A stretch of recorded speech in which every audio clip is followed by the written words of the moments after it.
ایک شخص نے امیر المومنین حضرت امام علی ابن ابی طالب علیہ السلام سے آ کر کہا کہ یا علی، دل بڑا دکھی رہتا ہے، پریشانیاں ہیں دل و دماغ پر، قرض کا بوجھ ہے، اولاد کی طرف سے پریشانیاں ہیں، بیماریاں ہیں، تنگ دستی ہے، کچھ ایسا ارشاد فرمائیں کہ جس میں پروردگار مجھے اسم اعظم والی تاثیر دے، یعنی میری دعا ایسے قبول ہو جیسے اسم اعظم کے پڑھنے سے دعا قبول ہو جاتی ہے۔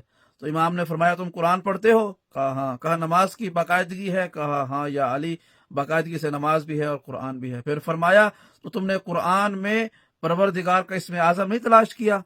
فرمایا یا علی، قرآن پڑھتا ہوں لیکن میرے علم میں نہیں ہے کہ اسم اعظم کیا ہے، کہاں سے اسم اعظم تلاش کریں؟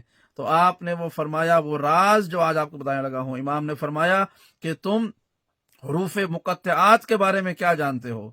اس شخص نے کہا کہ یا علی، ہم حروف مقطعات کے بارے میں صرف یہ جانتے ہیں کہ وہ خدا اور اس کے رسول کے درمیان میں کوئی سلسلہ ہے جسے ہم نہیں سمجھ سکتے۔ تو فرمایا کہ تم اپنی دعاؤں کو ان حروف مقطعات میں چھپے ہوئے اسم اعظم کے ذریعے مانگا کرو۔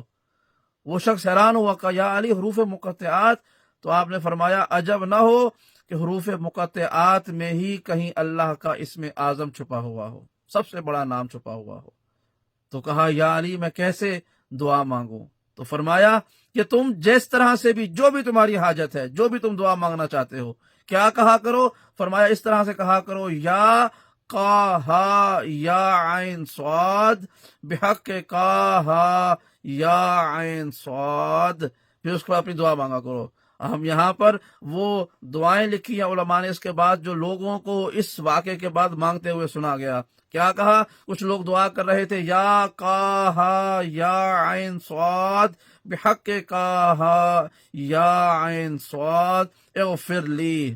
لوگوں نے یہ دعائیں قنوت مانگنا شروع کر دی۔ کسی نے اغفر لی کی جگہ اپنی دعاؤں کے دیگر الفاظ دہرائے۔ کسی نے کہا اکشف کر بھی، کسی نے کہا حبلی من لدن کا سلطان النصیرہ، کسی نے کہا لا تذرنی فردن وانت خیر الوارثین۔ یعنی پہلے آپ نے یہ کہنا ہے یا کہا یا عین صاد بحق کہا یا عین صاد، پھر اس کے بعد آپ نے دعا مانگنی ہے جو بھی آپ کا دل چاہے۔ آپ اردو میں بھی دعا مانگ سکتے ہیں، عربی میں مانگ سکتے ہیں، جس زبان میں چاہے اپنی میں آپ دعا مانگ سکتے ہیں۔ اس کا مطلب یہ ہے کہ اگر امام نے اس طرف اشارہ کیا ہے تو ہو سکتا ہے اور یقیناً کہ انہی الفاظ میں کہیں پروردگار کا وہ نام بھی پوشیدہ ہے کہ جس کے ذریعے ہم اور آپ جیسے پریشان اور غم کے ستائے ہوئے لوگ پروردگار کی بارگاہ میں اپنی دعاؤں کی قبولیت کے لیے حاجت پیش کر سکتے ہیں اور ہماری حاجت روائی ہو سکتی ہے۔